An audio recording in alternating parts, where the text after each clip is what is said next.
Throughout the Chimera Ant arc, it's clear to see how Togashi blurs the lines between good and evil. Humans are depicted as true monsters, while on the other hand, Chimera Ants slowly become more humane. Not too long ago, I saw this image which sparked my interest in how similar Gon's development into an unforgiving beast was to Meruem's transition to a caring, gentle human.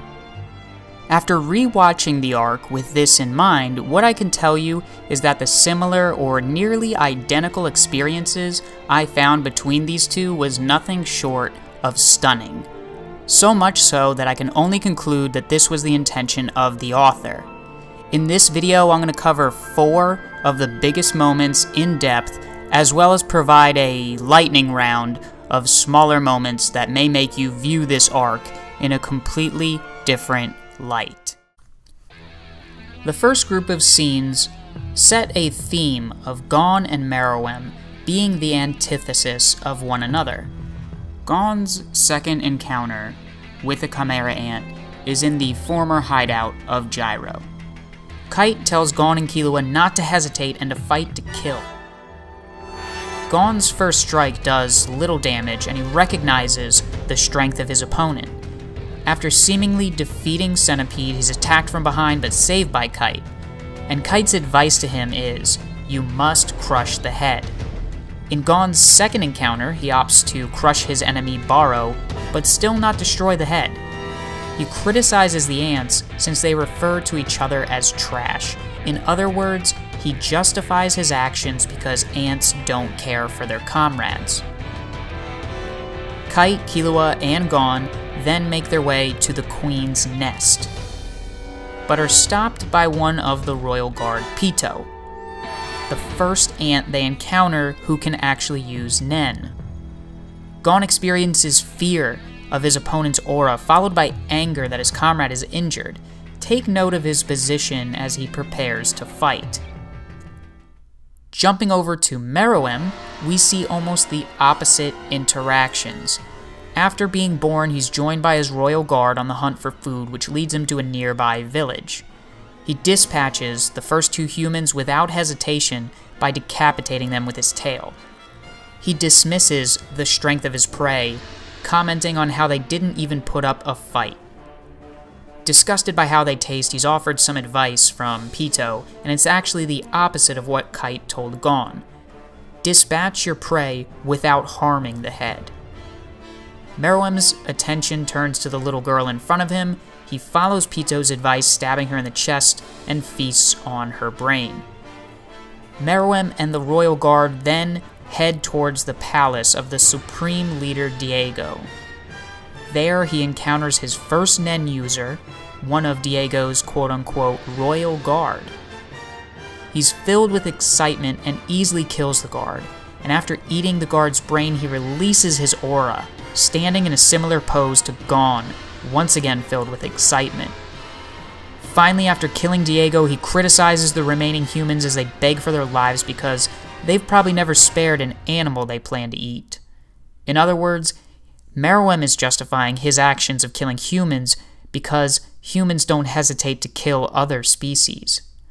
Looking at Gon and Meruem's experiences side by side, we begin to see the contrast between the two at the very start of their journey towards self-actualization.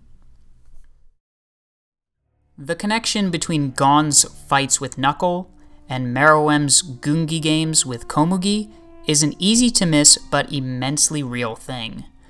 Both battle an opponent with greater experience under a different deadline, only to be defeated over and over again. I would argue that this is the biggest turning point for both Gon and Meruem, but I'm getting ahead of myself. The list of correlating events that unfold during their matches is plentiful. Number 1. Before Gon and Meruem face their opponents in a real contest, both of their opponents end up passing out. Gon and Meruem discuss this with their comrades and determine that their opponent is an idiot. Number 2. Victory would mean nothing against an opponent that isn't fighting at full strength.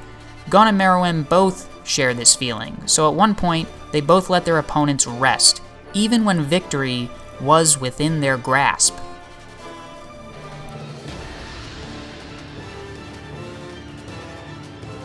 Number 3. Poof and Shoot are passive onlookers during Gon and Meruem's trials. Poof sees how Meruem's opponent is changing him and barely holds back his urge to kill her while she's vulnerable.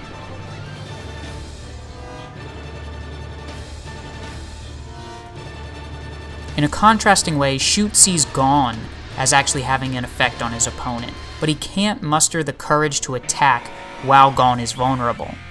Poof and Shoot are both ashamed of their actions in very different ways. Number 4. When Meruem uses the remote concealment technique, his opponent briefly freezes, hesitating to act.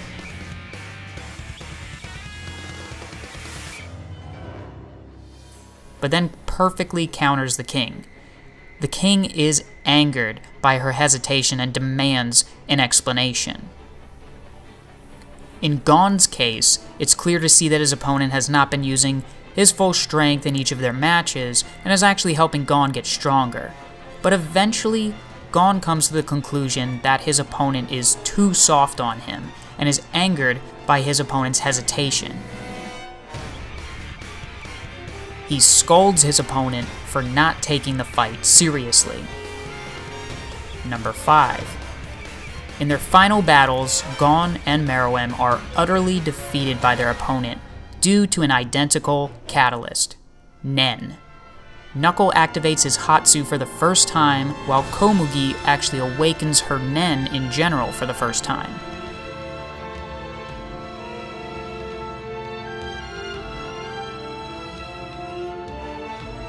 The most interesting part is what both Gon and Meruem learn about themselves from these final battles.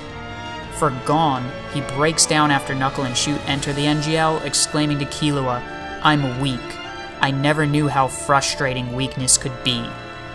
For Meruem, while he acknowledges the strength of his opponent, in Gungi, he realizes that brute strength is the ultimate power. What tremendous strength I must possess. A lot has happened to Gon and Meruem since the last scenes I described. Gon is now determined to defeat Pitou by himself. Meruem has learned that humans are worth protecting. When both characters encounter their next opponent, their behavior is not what you would expect. Gon becomes enraged and ready to kill Pitou, so much so that he almost forgets that his opponent's death would ruin his chances of saving his dear friend Kite. The monster within him is starting to take over. On the other hand, Meruem becomes completely passive and wants to have a discussion with the man responsible for almost killing Komugi. His human side is becoming dominant.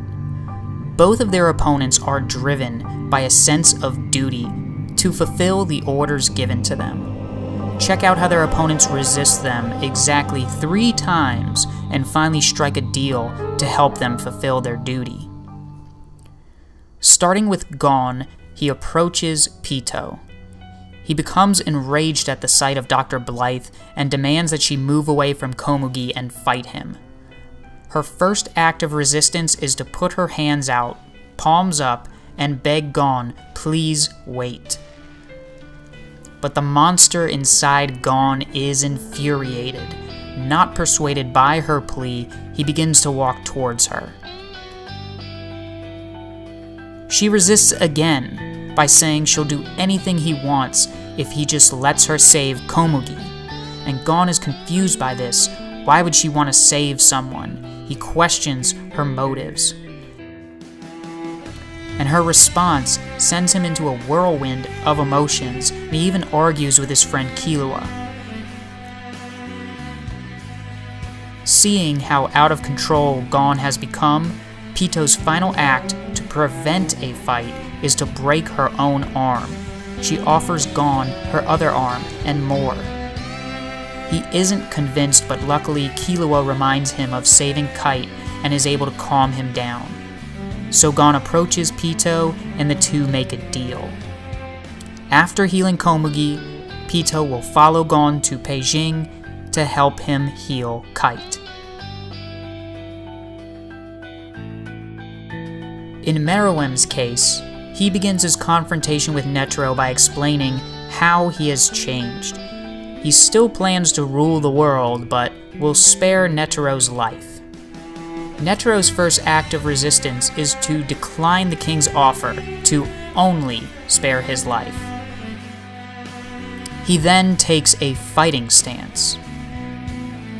The king explains his plans further and sits down and invites his opponent closer to have a conversation. Netero resists a second time by activating his Hatsu and striking Meruem with first hand. Meruem comes out unscathed and compliments his opponent's attack, but he sits down again. Confused by the king's willingness to still want to talk things out, he resists a third time by striking with third hand. Once again, Meruem comes out unscathed and sits down for a conversation. He tells Netero that only words will persuade him. As Netero prepares to fight again, he reflects on these words and is able to stop himself. So Netero offers to tell the king his name.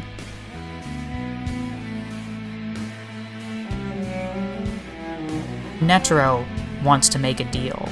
He offers to tell the king his name if he can make Netero admit defeat.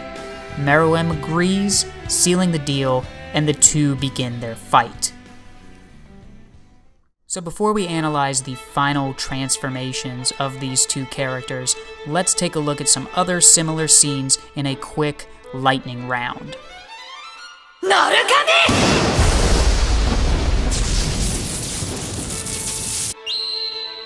After Kite's fight with Pito, when Gon wakes up, he actually thanks Killua for knocking him out and not helping Kite when he was in danger, thinking they would get in the way. However, Meruem is very upset with Pito that she didn't stop that bird from attacking Komugi even though she knew it was happening due to her powerful N. So in this case, Gon is thankful that his comrade did not help Kite, whereas Meruem is upset that his comrade did not help Komugi. Due to the fragile nature of both of these characters' mental states, Gon and Meruem's comrades keep secrets from them. For example, for Gon, Killua was afraid to tell Gon that Pito was actually healing Komugi. Then, later, he tries to prevent Palm from seeing Gon. Knuckle even decides not to tell Gon how Youpi has changed.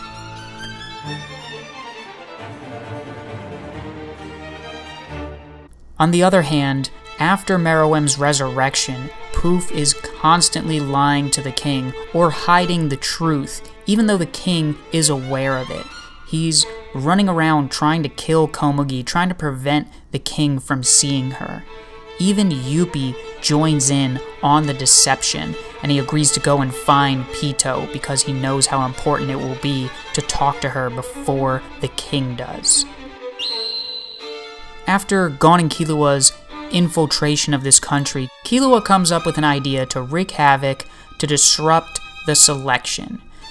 Gon agrees with it, and he wants to help Killua in his mission, but he's scolded by Killua and told to stay out of it.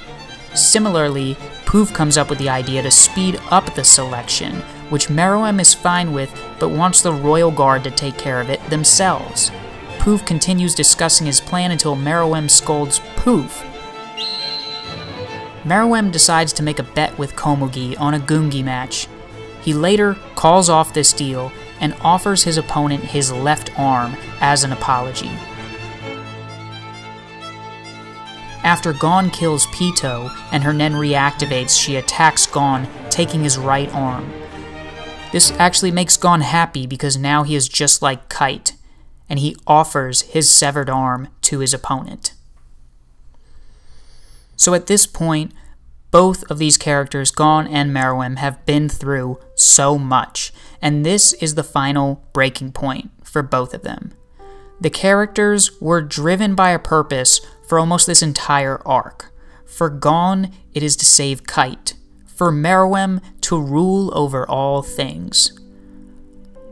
When Gon is told that Kite is already dead, he sinks into a depression and begins to deny the truth. We see him flash back on memories of Kite. But when he comes to grip with reality, he lets the monster inside him take over, determined to crush his enemy. So the final tipping point for him is when he loses his purpose of saving Kite. Meruem's N became so powerful after his resurrection that he can read the emotions of people that are touched by his N. Because of this, he reads Palm's emotions and concludes that he is soon going to die. He has lost his purpose of ruling the world. Even the narrator makes a comment at this point on how human he has become, and that maybe Netero was wrong. During his final moments with Komugi, he realizes that he was actually born to be with her, and we see a nice flashback of their time together.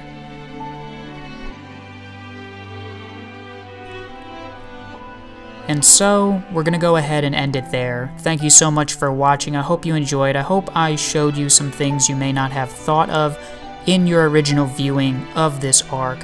But go ahead and comment below and let me know, do you think it was the intention of the author to put these characters in similar situations and show how they react differently? Or do you think that maybe some of this is coincidence and really it's all about the end result, Meruem becoming human and Gon becoming this monster? And if you enjoyed it, if you don't mind, please drop me a like. Subscribe if you'd like to see more, there's plenty more to come. And if you haven't checked out my kite theory video, go ahead and check that out as well. Thank you all so much for your support. I will see you all very soon. Bye.